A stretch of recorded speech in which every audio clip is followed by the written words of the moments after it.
Hi, I'm Caius. And for most of my life, I thought being quiet meant I deserved to be forgotten. My family didn't just leave me out of the celebration, they erased me from the story. My name was skipped in speeches, my work was credited to someone else, and when I finally stood up, they called it an inconvenience. But what if the one they ignored built the very thing that saved them?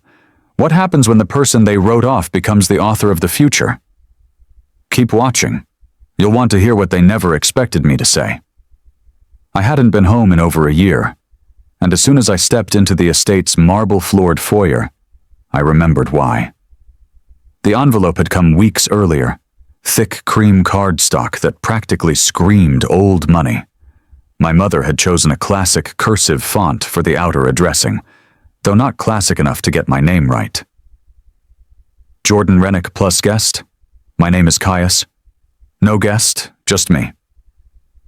The mistake wasn't surprising, but it landed like a jab to the ribs anyway. I'd asked her about it. She said, "It's just a typo, honey. Don't overthink it."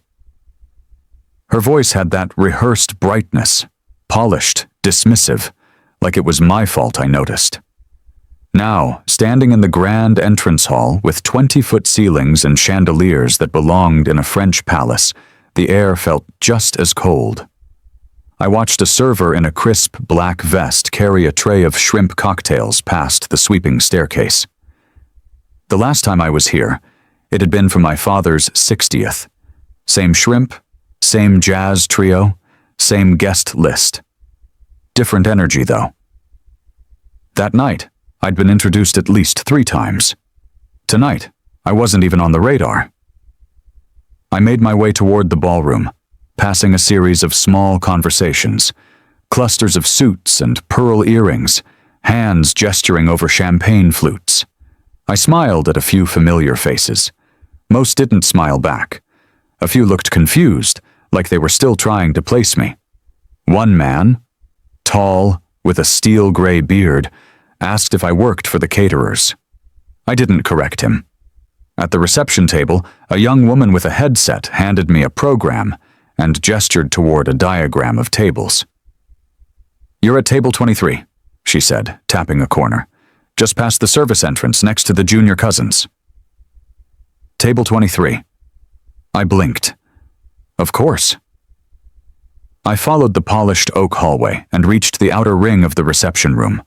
The main tables were arranged in elegant clusters near the head dais, place cards in gold calligraphy, napkins folded into roses. Closer to the kitchen doors, the tables grew simpler, smaller. Mine had a clear view of the swinging metal doors that led to the catering staff's prep area. The card at my place read, C. Rennick. No last name spelled out, no designation. I sat down and watched the servers shuffle back and forth, their movements precise, impersonal. A laugh erupted from table 3, my sister's table. Isolde was surrounded by doctors from her hospital, board members from her fiancé's biotech firm, and people who had been congratulating themselves all evening for knowing each other. From where I sat, it felt like a viewing window into someone else's life. She looked radiant, of course, hair pinned in a sleek bun, deep red dress that matched the carnations scattered across the table. My mother stood beside her, hand gently placed on Isolde's back as she introduced her to another set of polished strangers. I recognized the expression on Mom's face. It was her "this is my pride and joy" smile. I'd seen it plenty growing up, just never directed at me. A waiter approached my table and set down a glass of white wine. "You with the tech team?" he asked, pointing toward a table near the sound equipment. I shook my head. "Family." He looked puzzled, then shrugged and walked off. The night dragged. Speeches began, first from my father, then Isolde's fiancé, then a few of their friends who all seemed to work at places with acronyms I didn't care to remember. Every time someone raised a glass, I pretended not to notice my own still half full. The worst part wasn't being ignored. It was how comfortable everyone else seemed with it. like they'd all silently agreed I wasn't part of the narrative anymore. I was background, a familiar face with no storyline, a supporting character without dialogue. And it wasn't the first time. At my cousin's graduation years ago, my name had been left off the family group photo. During a holiday brunch, my mother once introduced me to a neighbor as our creative one, still finding his path. I'd been a co-founder of a growing health tech startup at the time. I used to think the omission was accidental. Now I wasn't so sure. The low hum of conversation was broken by a sudden silence, followed by a toast. Isolde stood with a glass in hand. "Thank you all for being here," she said. "Tonight means everything to us." Polite applause, camera flashes, a few tears. I felt none of it. And then, just before the next speech began, I caught Sophia Castell's eyes across the room. She looked at me, paused, tilted her head slightly, her brow furrowed only for a moment. Then she turned away, like something had clicked but hadn't landed yet. She didn't smile, but she didn't look away. Sophia's eyes didn't move for a full 2 seconds before she turned away. I didn't react. Not outwardly, at least. I tilted the rim of my wine glass to my lips and let the chilled Sauvignon Blanc coat my mouth like armor. I'd gotten used to the pauses, the half-recognitions, the expressions that said, "I think I know you from somewhere." They never did. Or if they did, they never connected the right dots. The cocktail hour spilled into the garden now, bodies moving toward the light and laughter like moths to a flame. I stood near the bar, my usual safe zone, and watched Isolde hold court near the rose trellis. Her gestures were animated, her voice polished, introducing Sophia to their colleagues with lines like, "This is my partner in crime," and "She's the real brains of our duo." No mention of me, not even a glance my way. I half expected that. I wasn't part of the story being told tonight. Mom appeared suddenly, glowing and warm as if she'd spotted a long-lost cousin. "Caius, sweetheart, there you are." She reached for my arm gently, the way people do when they're about to say something they know you won't like. She leaned in. "I spoke to Daniel this morning. You remember Daniel from MedCorp? He's still in IT there, doing great. He mentioned they might have an opening in their help desk team. Nothing fancy, but it's solid. Benefits are decent. Until you figure things out, of course." The same script, 10 years, no rewrite. I nodded slowly. "Appreciate it," I said, because there was nothing else to say that wouldn't turn the wine glass into a weapon. Mom smiled, pleased with herself, as if she'd just solved a major family dilemma. "You've always been good with computers," she added. "You'd be surprised what a fresh start can do for someone." Someone, not me apparently, just someone. She drifted back toward the crowd. I took out my phone to check the time, anything to distract from the heat building behind my eyes, and saw a new message flash in. A screenshot, accidentally forwarded to the wrong thread. It was from the family group chat I wasn't supposed to see. Isolde, Mom, 2 of our aunts. "Please don't bring up the startup stuff. No need to embarrass ourselves. Keep Caius out of the spotlight, please. Let's not make it awkward." My fingers tightened around the phone.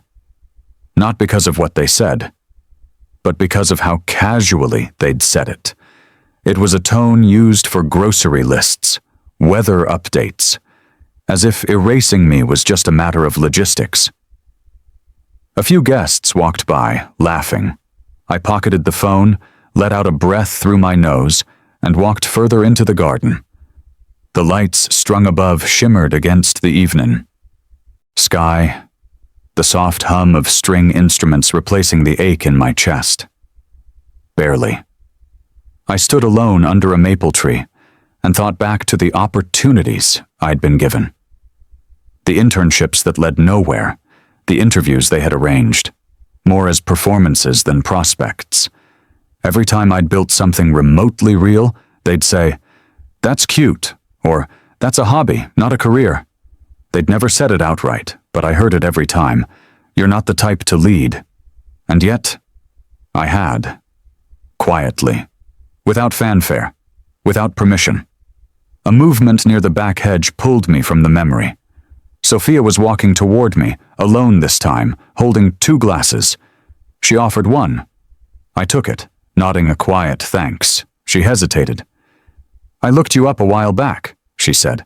"Your name sounded familiar." Before I could respond, Isolde's voice cut through the night air. "Soph, honey, can you help me with something?"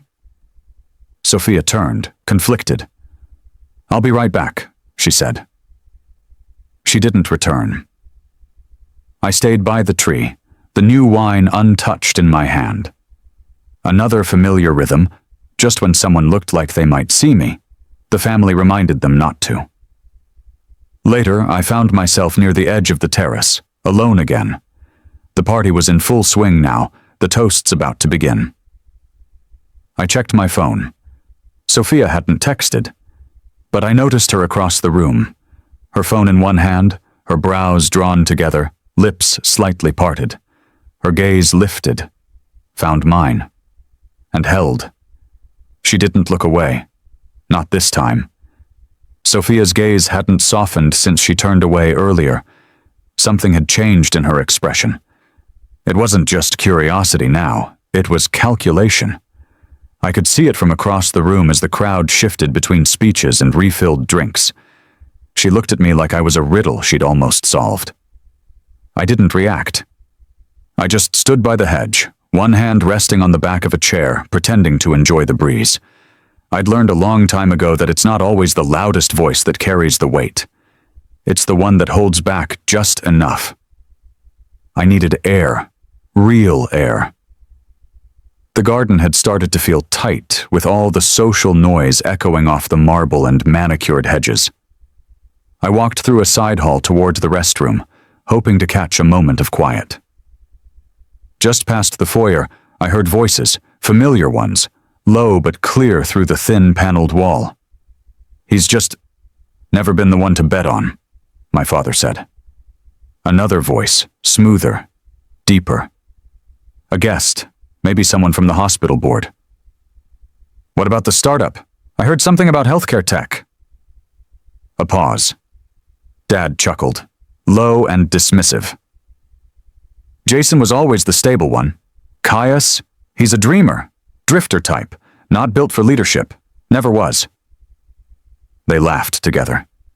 That polished, subtle chuckle people use when they want to sound gracious but still cut deep. I didn't move. I didn't even blink. It wasn't the shock. I'd heard versions of this for years. No, this was different. I wasn't crushed this time. I was numb. Detached. Like watching a rerun of a show you used to care about but already know the ending to. I turned and walked further down the hall. The restroom wasn't what I needed. I needed time. Outside the coat room, I paused. The scent of lavender polish and worn leather hung in the air. The lighting was dimmer here, less performance, more honest. That hallway used to feel endless when I was younger, running down it with Isolde after Thanksgivings, barefoot and laughing, trying not to slip on the polished floor. We used to be a team once. There was a night, 6 years ago, when I showed her my first build. It was rough, buggy, just an early prototype I'd been working on in my Denver apartment. I'd flown back for a family dinner, and after dessert, we sat in the den. I brought out my laptop, excited, eager like a younger brother seeking validation. "This is something, I told her. "Healthcare communication is broken. I think this can fix it." She smiled, asked smart questions, gave thoughtful feedback, and I trusted her. 2 months later, I attended a medical innovation symposium out of curiosity. Isolde's company had a booth there. She was speaking on stage, wearing the same tailored gray blazer she'd worn at Dad's award ceremony. Behind her, projected on a screen, was a set of slides. The colors were different. The branding was cleaner. But the interface, the structure, the problem and solution model? It was mine. She didn't mention my name, not once. I didn't confront her. I told myself it was coincidence, parallel thinking. Maybe she didn't mean it. Maybe she'd been inspired and just ran with it. But deep down, I knew.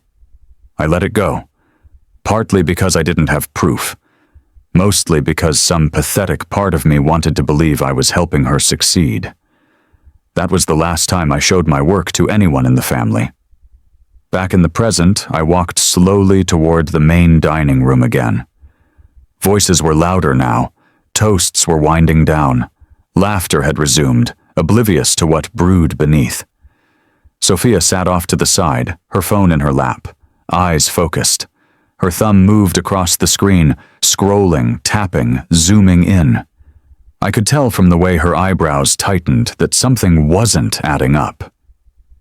She held the phone at an angle, the screen casting a glow on her face. I saw the logo, faint but familiar, on what looked like a screenshot of an old UI. It was one of my early mock-ups, back when I still called it Rennick Health Tech. I'd deleted most of that phase years ago. But something slipped through. A cached blog post, a tech archive, a pitch file you forgot you uploaded.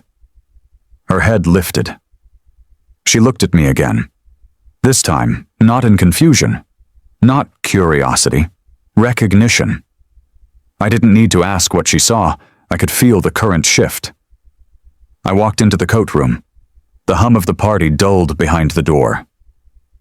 I pulled out my phone, opened Dropbox, and tapped into an old folder buried under layers of newer files. RHTV1 Original.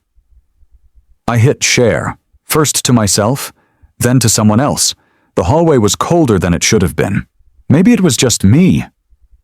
After what I overheard near the coat room, my father's voice dissecting my value like a case study, it took everything I had not to walk straight out of the house.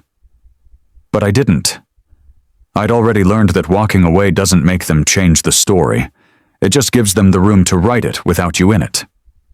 I made my way back toward the bar. The music had softened into a jazzy drone, the kind you only half hear but can't fully ignore. The hum of conversation was louder now, but no one was listening to anyone. They were waiting for their turn to speak, to impress, to be mentioned in the next toast.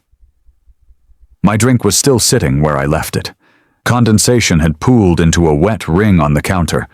I picked it up, sipped what remained, and let the bitterness cut through what little patience I had left. That's when I saw it. The cue cards, left behind on the bar by the evening's MC, probably during his last toast. Just a stack of scribbled notes. I wouldn't have noticed them, except the top card had my mother's handwriting. I'd know that cursive anywhere. Do not mention Caius's project, it read, underlined twice. Then, stick to Jason and Isolde only. I didn't react right away.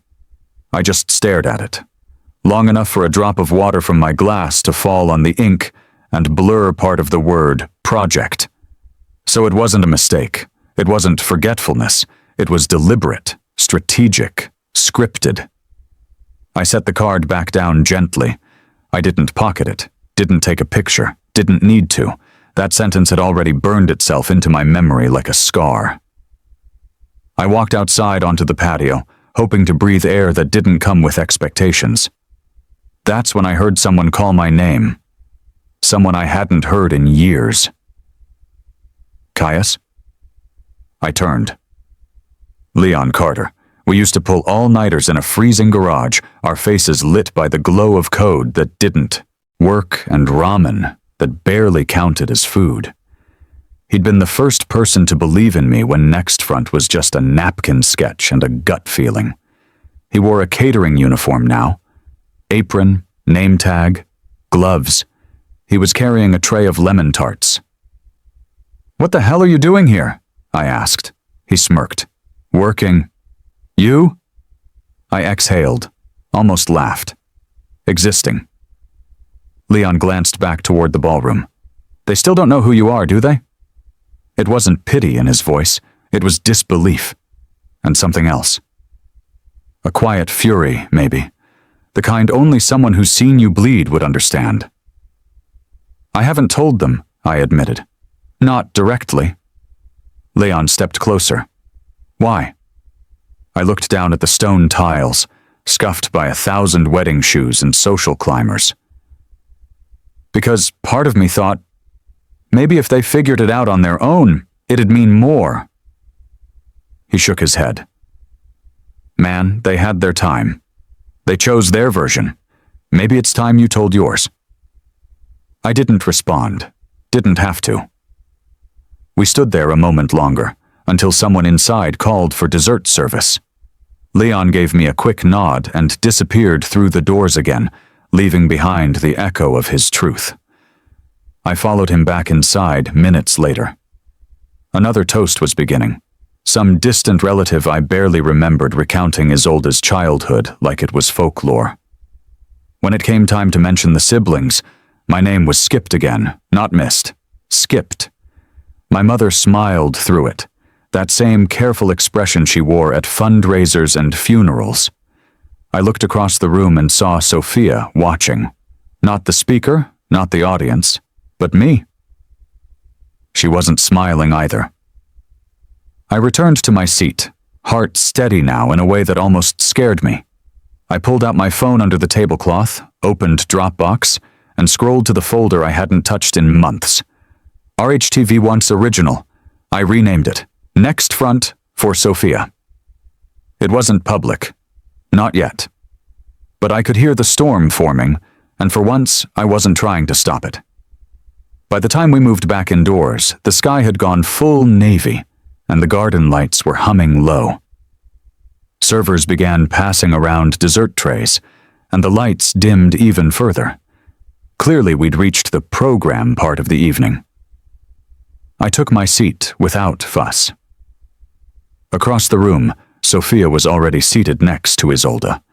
She glanced up just once, catching my eyes, and something in her face flickered. Not surprise this time. It was more focused, sharp in a way that made my spine straighten on instinct.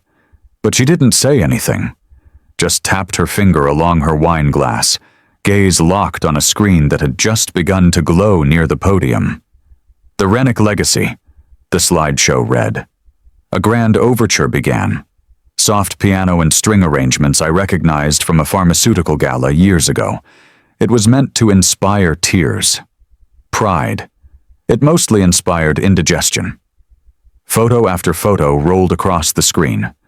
Isolde as valedictorian, Jason shaking hands with the governor, Mom winning another legal award, Dad cutting a ribbon at yet another research wing. They were all there, smiling, applauded, celebrated. Then, me. For one slide. A grainy shot from 5 years ago, taken at a hackathon I barely remembered attending. I was bent over a keyboard, wires snaking off the table, a soda can in the corner of the frame. Caption: Support engineer, friend of family. The room didn't go silent, but it didn't need to. The shift in the air was real. I heard a few murmurs, a polite chuckle. Someone near table 5 said, "Didn't know Isolde had tech friends." Sophia didn't laugh. Her hand stiffened around her glass. Isolde didn't look my way, neither did Mom. I stayed seated, kept my face still, even when my knuckles turned white on the armrest. After the slideshow ended, the room gave its courtesy applause. A man in a tuxedo made a joke about future Nobel Prizes. People laughed. I didn't. As the lights came up slightly, Sophia's phone lit up next to her. She turned her head, eyebrows pulling inward, and tapped her screen. Her posture changed. Not dramatically, but enough for me to notice. Across the ballroom, I could see it. The kind of tension that means something has clicked. She turned her phone to the side, angled for privacy, but I could still make out the header of the message. Frontline Initiative, funding confirmation. Sophia's fingers stilled. Flashback, maybe. She'd once told the story at dinner, how years ago she'd nearly dropped out of her dual MBA-MPH program due to financial strain, and how a full scholarship from a mysterious foundation had saved her future. The Frontline Initiative, anonymous donor, all digital, no handshake, no photo op. I remembered building that scholarship program, back when I still thought anonymity was noble. Her eyes widened slightly. She tapped the document open. And there it was, my digital signature, not hidden, just ignored until now. She looked up, straight at me. And I knew. Every second she had spent doubting, questioning, was gone. The recognition on her face was undeniable. It wasn't just about the tech anymore. It was personal. I didn't move, didn't acknowledge her beyond a slight tilt of my head. Let her sit with it. She turned her phone over and set it face down beside her plate. Her shoulders drew back slightly, and for a moment, she didn't blink. I opened my own phone under the table and drafted an email. Subject line, "The story you weren't told." No attachment yet. No send, just a placeholder. Something that had been waiting years to exist. The ballroom noise crept back in, but Sophia hadn't rejoined it. She stood slowly, fluid, deliberate. Her chair scraped quietly. She didn't glance at Isolde. Isolde, who was in the middle of recounting a charity gala story to a hedge fund exec, froze mid-sentence. "Sophia," she called out. Sophia didn't respond. She walked toward me, her heels sharp against the polished floor. The lights dimmed once more as the second segment of the slideshow began. I stayed seated, though every cell in my body wanted to get up and leave, to disappear into the night, blend into the dark beyond the hedges. But I didn't. I couldn't. Something told me I needed to see this through. Sophia had returned to her seat moments earlier. She hadn't looked at me since our brief exchange. Her expression was unreadable now. Measured. There was no warmth left in her eyes, only calculation and restraint. The screen came alive with more carefully curated history. "The remarkable children of the Rennick family," the announcer began, his voice syrupy with pride. Isolde was first. The crowd applauded her list of achievements, which included a pediatric grant she'd won for a proposal I'd ghostwritten. Jason followed. His name evoked less warmth, but just as much clapping. The applause didn't seem to bother him. He lived in this space, thrived in it. Then came me. "And here," the announcer continued, "we have Caius Rennick, currently exploring opportunities in the tech support space." That was it. A ripple of polite laughter trickled across the room, just enough to slice me cleanly across the ribs. I didn't flinch, didn't blink. But inside, something shattered. Quietly, efficiently. I glanced at Sophia. Her jaw had tightened. One of her hands sat motionless atop the table, the other clenched beneath it. Her shoulders didn't rise and fall with breath anymore. Isolde never looked my way. Celeste smiled. Not at me, but toward the room, as if she were proud of the seamlessness of the evening. "And my father?" Alaric casually raised his glass. To what? I couldn't be sure. The lie? The script? The perfect execution? I stared ahead, jaw set. I'd been erased before, but never so publicly, so surgically. Later, as the dessert course was served, and the servers cleared wine glasses with practiced ease, my father motioned for me to join him near the gallery archway. The air was thicker there, less oxygen, more legacy. He spoke with that same low tone he used when correcting someone on hospital protocol. "Just a heads up," he said, not unkindly. "We've gone ahead and finalized the estate planning. Most of the family assets, property, stock holdings, trust allocations, they're being transitioned to Isolde." I didn't respond. He continued anyway. You're not quite there yet, Caius. Not stable. Not consistent. The board needs confidence, you understand. I stared at him for a moment, and for the first time in my life, I realized I wasn't angry at his logic. It was his comfort that sickened me. How easily he said it, as if I'd asked him to. He placed a hand on my shoulder. This doesn't change anything. He walked away before I could reply. Outside, the evening had cooled. I stepped onto the garden path and let the silence press against me like a weighted blanket. My chest was tight, but I didn't cry. My fingers curled into fists, unclenched, curled again. I paced once, then again. The smell of cut grass and hydrangeas filled the air. It should have been calming. It wasn't. It reminded me of being 15, told I wasn't college material, then graduating early. Reminded me of building something from scratch and watching them all dismiss it as a phase. I closed my eyes, breathed in, straightened my blazer, and walked back inside. As I crossed the threshold of the ballroom, Sophia was standing near the drink station.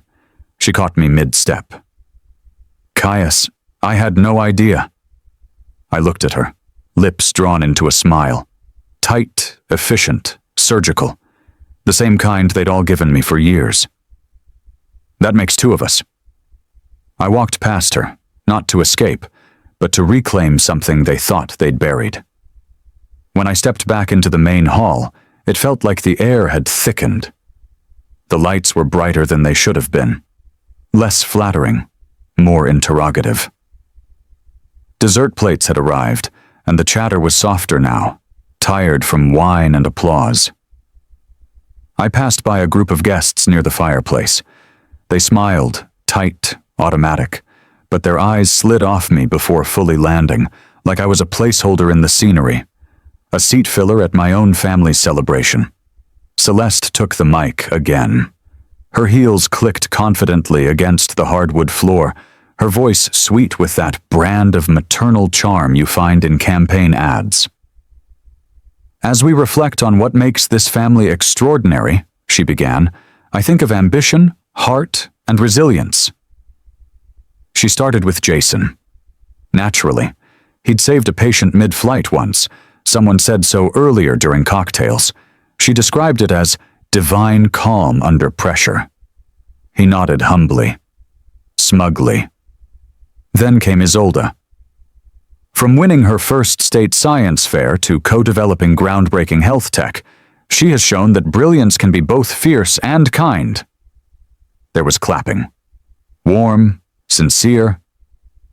Then, silence. She moved on, shifted to thanking guests. No mention of me, not a word, not a breath. Someone at table 6 whispered, "Wait, wasn't there another brother?" Sophia's brows furrowed. Her eyes snapped toward me, then back to the stage. I didn't move. I wasn't surprised. I just adjusted the way I sat so my wine wouldn't spill when I clenched my fist. Isolde stepped up next. Her voice was steady, polished. She told a story about her early days in the health startup world. How she'd collaborated with a brilliant but private former colleague who helped her frame a new approach to patient data pathways. She described late nights in a garage, surrounded by whiteboards and discarded burrito wrappers. She spoke of building the first draft of her now patented model. Every word was mine, word for word, ripped from the nights we spent coding on folding chairs, the pitch I'd walked her through when we still thought sharing meant mutual growth. And the room clapped. I lifted my wine glass, steady as I could, and took a sip. My fingers betrayed me with a tremble I couldn't disguise. I set the glass down carefully, letting the weight of betrayal settle into my bones. They had rewritten me into a supporting character. No, less than that. A footnote no one had bothered to cite. And still, I said nothing. Because I knew how this worked. If I stood up now, it wouldn't be bravery. It would be bitterness. I'd be labeled fragile, jealous, threatening. So I stayed still. But inside, something pivoted. They had built their story, scene by scene, speech by speech, on top of my silence, and I had let them. Not because I was weak, but because I thought it would buy me peace. It hadn't. It had only licensed the erasure. Across the room, Sophia leaned toward someone I didn't recognize. A Horizon colleague, maybe. Her voice was low, but not quiet. "That story," she said, "sounds oddly familiar." Isolde flinched, a single beat, barely noticeable. But it was there. Celeste's smile, never fully real, twitched. She glanced down as if the floor had shifted under her. I unlocked my phone beneath the table, scrolled to the folder labeled Origin Proofs. These were the mock-ups, date-stamped screenshots, emails, project logs, things I'd saved out of instinct. Not for revenge, but for memory, for truth. I moved the entire folder into a shared Dropbox directory. Not public.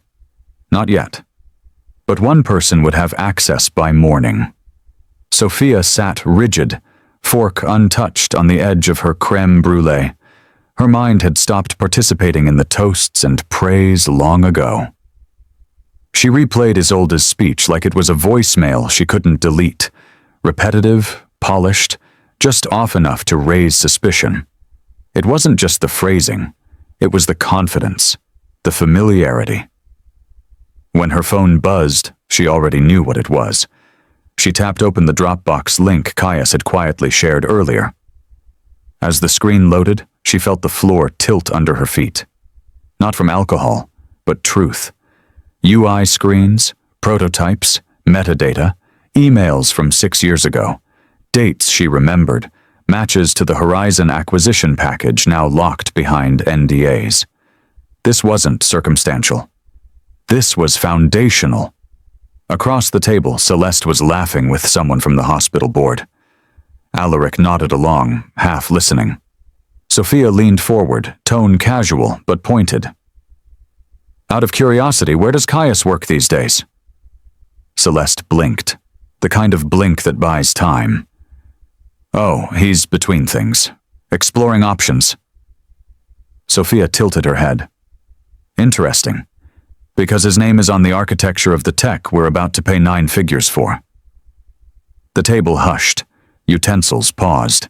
Someone coughed and didn't finish their sentence. Sophia rose slowly. Not dramatic, just certain. Her heels clicked against the floor, each step tightening the air.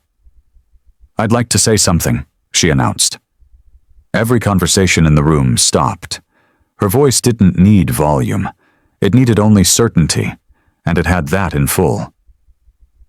"When I interviewed with Horizon, I told them I wanted to help build systems that saved lives, and recently I got to be part of acquiring one. That system saved my mother." She looked at Isolde, then Celeste, then Caius. "But I was wrong about one thing. I thought I was marrying into the mind behind it." Her eyes locked on me. "You're the founder of Nextfront, aren't you?" A gasp, a fork hit porcelain. I heard someone whisper, "What?" I stood, straightened my blazer, didn't smile. "Yes," I said. "I co-founded it 6 years ago. We now support over 300 healthcare facilities nationwide." No bragging, no spite, just the truth, finally aired.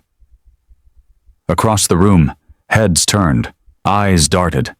Guests who had ignored me earlier were now glued in place. A few shifted in their seats. One man muttered, "Damn."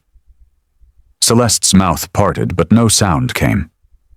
Alaric went pale, his hand frozen mid-toast. Isolde looked like she might be sick.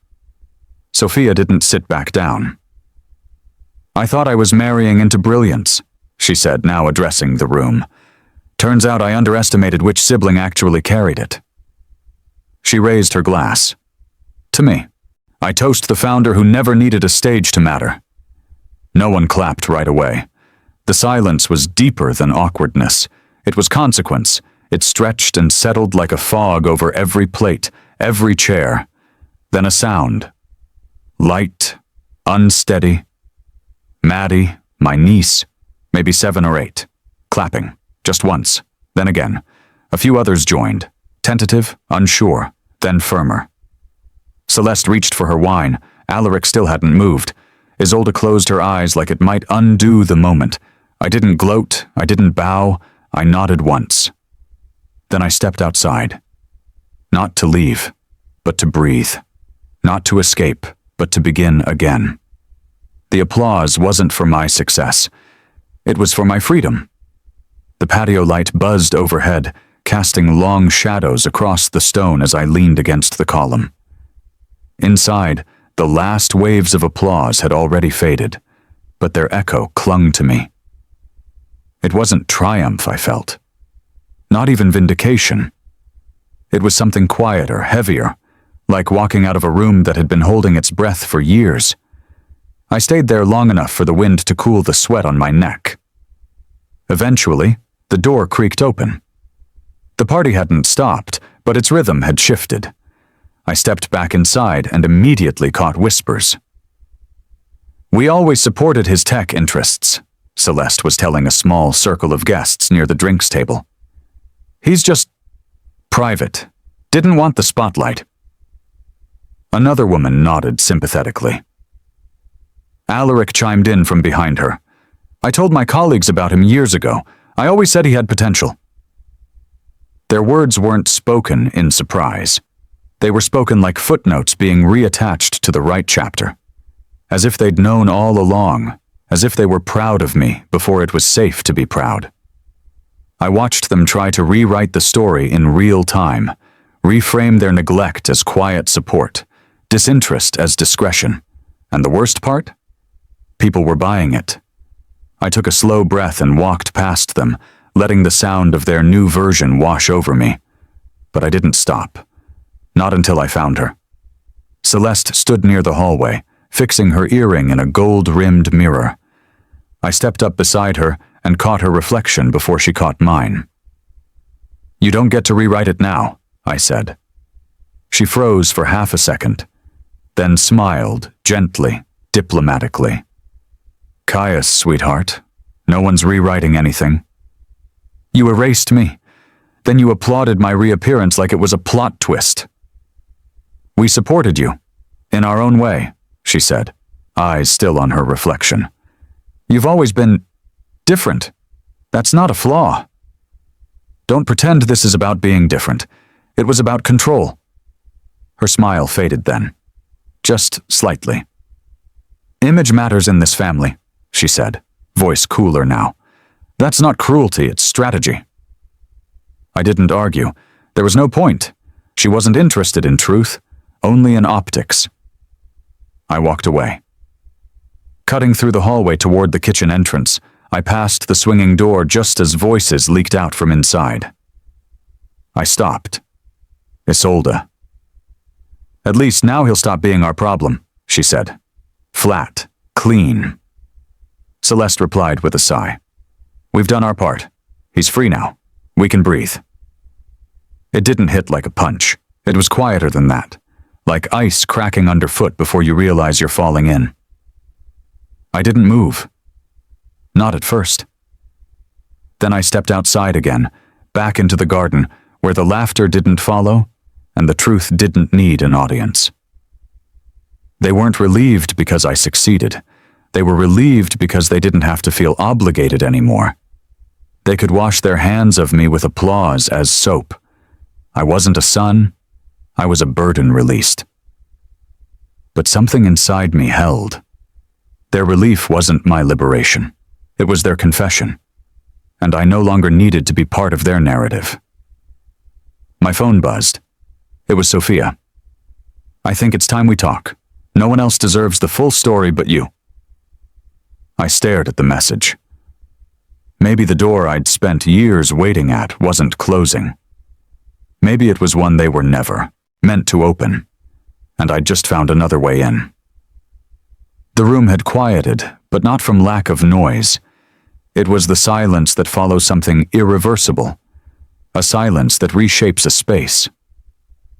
People still whispered, Forks still clinked against china, but no one filled the void left by Sophia's voice and the truth she had laid bare.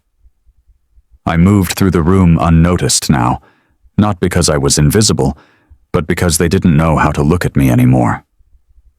That, I realized, was its own kind of power. Near the dessert table, I placed a sleek black folder next to a tray of petit fours. It was thin, intentional. Inside were things no one had thought to ask for all these years. The original pitch deck, date-stamped from 6 years ago. Early prototype sketches. Email chains between me and Leon.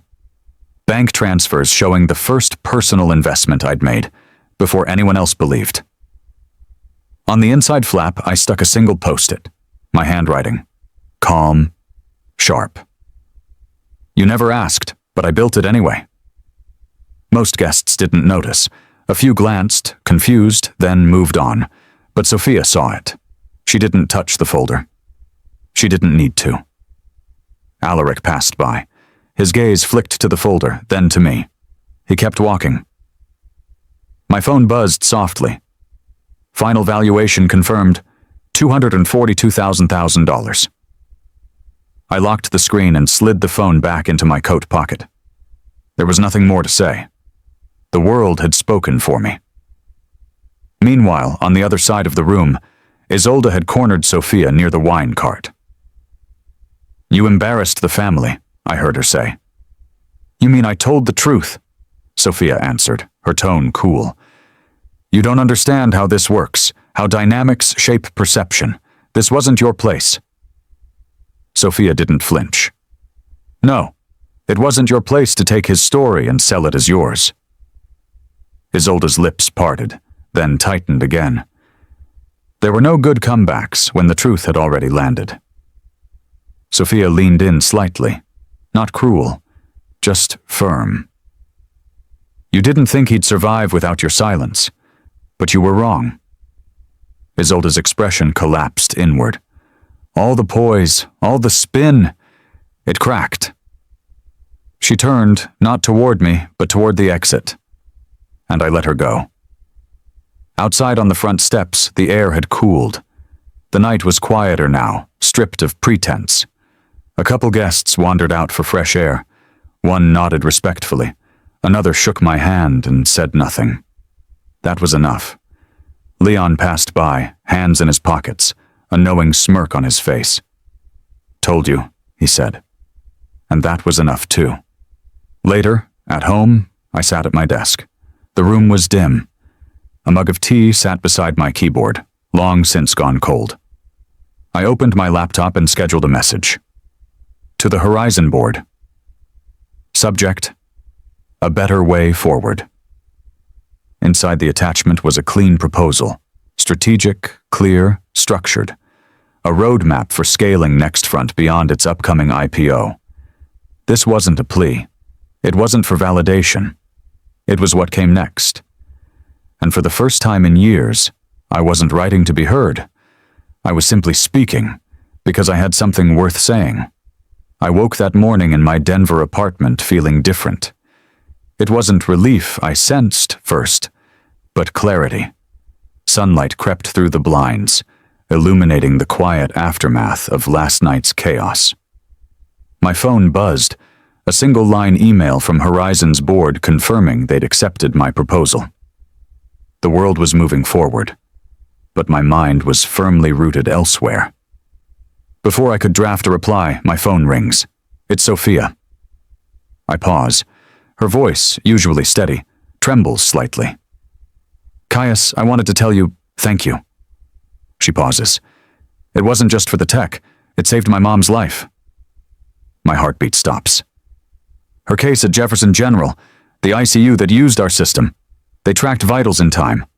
I wouldn't have known until now. My silence answers more than words could. I feel humbled, stung by how vital this truth is, yet unspoken for years. Sophia continues. You didn't build Nextfront for praise. You built it because it mattered. I swallow. I built it because waiting for people to believe in me wasn't an option. Her next question barely registers. Do you want to reconcile with your parents? I breathe, silent. It's the moment that echoes in my chest, she asks, I reflect. Later that afternoon, I step onto the tiny balcony off my living room. Denver whines swirl, bringing distant traffic hum. I think of the young me in a hospital hallway, overhearing a doctor dismissing a patient because of a software glitch. That memory, cold, clinical, ignited something fierce inside me. I wanted fewer funerals, fewer regrets. Back at the table, I sit before a blank document, deciding how to close things with Celeste and Alaric. No anger fills the page. Instead, I type with measured calm. I'm not angry anymore, just not waiting to be invited to a table I helped build. My fingers hover. I fold the letter and set it aside. I'm done expecting invitations. Done waiting. Later, late evening, my inbox pings again. 3 emails from Horizon. Warm, cordial, 2 from investors, 1 carries a personal note. Last one, an email from Celeste. Subject line, dinner? I don't open it. Instead, I stare at it. My thumb hovers over the screen. I know what comes next. I'll choose when to walk through that door. I breathe in the stillness of my apartment. The struggle isn't over, but it's mine now, not theirs. Some doors don't close. They simply stop locking when you're ready to walk away. But tonight, I choose silence. And in silence, I remember, some conversations never happened for a reason. They were never mine to have until now. A month later, Denver felt both familiar and reborn. The air outside the converted garage-turned-conference space buzzed with voices, some clipped, some excited, some quiet and respectful. The rust-stained walls had been sanded, the floors repoured, but the spirit of what it once was, grease-stained ambition, remained. I stood behind a side partition, adjusting the cuff of my shirt. Beyond the curtain, reporters waited. Nextfront's IPO was about to be announced. Cameras flashed. Investors gathered beside folding chairs. Employees I had fought alongside, some from the first days in this very building, stood taller than usual. The audience was new. But the foundation? That was old. That was mine. Seats in the front row were left empty, marked with quiet, unspoken names. Celeste, Alaric, Isolde. Horizon's board had invited them. They never replied. Isolde sent a brief email, taking a step back from public engagement. They weren't needed, but the seats remained. It wasn't about inviting them back. It was about showing I no longer had to wait for permission. Sophia stepped up to the microphone. No paper, no cue cards. She didn't need them. We're not just here to invest in technology, she said, steady and clear. We're investing in the mind that built something while being told he wasn't meant to. Her voice paused. The crowd followed. We talk about disruption like it's a buzzword, but disruption is survival, for the ones who were never invited into the room, until they built their own. She looked at me, nodded. The mic passed from her to me. I stepped up. No slides, no market projections, just a quiet story. They said I failed, I began, so I built something they couldn't ignore. Silence followed. The stillness wasn't awkward. It was reverent, real. After the event, as people gathered for photos and wine, a small figure broke from the crowd and walked toward me. Maddie, my niece. Her father trailed behind, a few steps away, letting her lead. She tugged gently at my blazer. Uncle Caius, she said, are you really the boss of all this?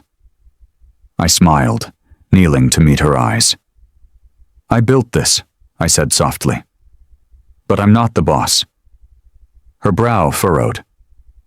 I just made sure people like you would never be told they're too quiet to lead.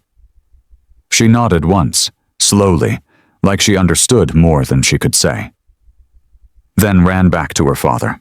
That night, back in my apartment, the air was different again. Not clearer, just finally mine. On my desk, the email from Celeste still sat unopened. Same subject? Dinner? I clicked it open. 2 lines. We're proud of you. Let us know when we can talk. I stared at the cursor, blinking in reply, then typed. Maybe someday. Right now I have better conversations to lead. I hit send. I turned toward the window of my new office.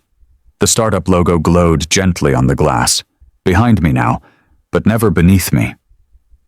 Behind me, my team celebrated with takeout and sparkling cider. Someone played music from a speaker resting on a printer. Laughter. Real. I was no longer invisible. Not because they saw me now, but because I stopped needing them to. Some rooms you wait to be invited into. Others you build yourself. Door, lock, and nameplate included. If there's one thing this story taught me, it's this.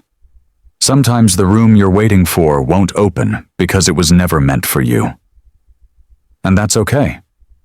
You don't have to fight for a seat at their table when you have the tools to build your own. For years, I chased validation. Proof that I mattered in their version of success. But real success isn't measured by applause or inheritance. It's knowing you stood your ground, even when no one clapped. It's creating something meaningful when others doubted your worth. To anyone out there who's been overlooked, underestimated, or misunderstood, don't shrink yourself to fit into spaces that weren't designed with you in mind. Build the space. Build the path. Lead without permission. Now, I'd love to hear from you. Have you ever felt invisible in a room you should have belonged to? What did you do? Or maybe you're still in that space. What would you build if no one else believed in you? If this story touched something inside you, leave a comment with a 1, or tell me what city you're watching from. I read them all. And hey, if it didn't land for you, that's okay too. Tell me why. I'm here to listen. If you found value in this journey, make sure to subscribe to the channel so you don't miss the next story. Because the truth is, we all have something worth telling. And sometimes, hearing someone else's story helps us begin writing our own.